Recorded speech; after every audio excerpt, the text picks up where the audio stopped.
Okay, that's interesting. I actually am Peter-in-laws with Peter-in-laws.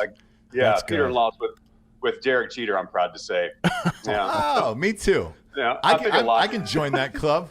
Is that right? Yeah. I can actually name her too. To be honest with you, you know the fun fact about Jeter, and this is what she told me. The girl I hooked up with, he had a fucking signed baseball in a gift bag on the way out. So when he would send these broads home in New York, she went home with a signed Derek Jeter baseball.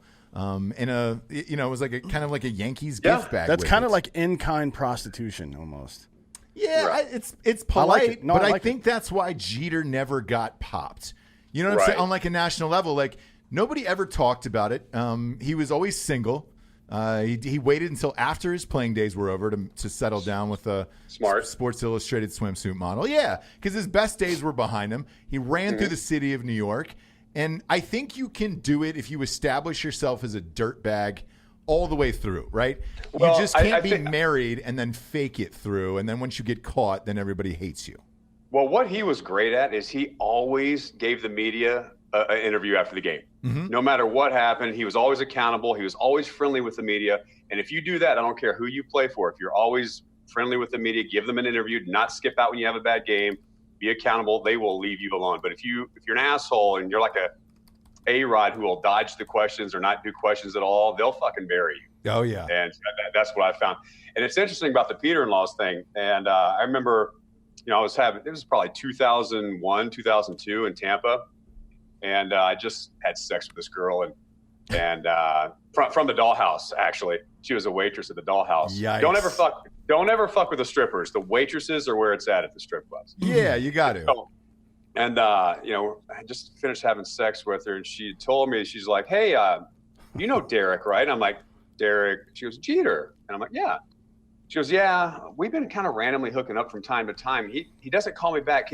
If you play him here the next few weeks, this is during spring training." She goes, will you tell him to call me?" I'm like, That's funny. I was kind of embarrassed, but actually proud at the same time. So, I pray you ran into him and said, "Hey, Derek, that girl from the dollhouse." Yeah.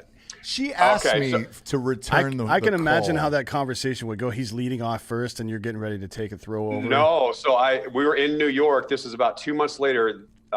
This had happened in spring training when I slept with her. 2 months later goes by. We're playing in Yankee Stadium. I'm with the Tampa Bay Rays at the time. I just hit a double. I'm on second base. I think it was a leadoff double. And how you have that little minute before the next batter comes up. And yeah. Peter's right there covering second as I stroll in. And I said, hey, Derek, I'm not going to say her name, but I said, she said hi. This girl said hi. And he just kind of smiled. He goes, "Oh, yeah, how's she doing?"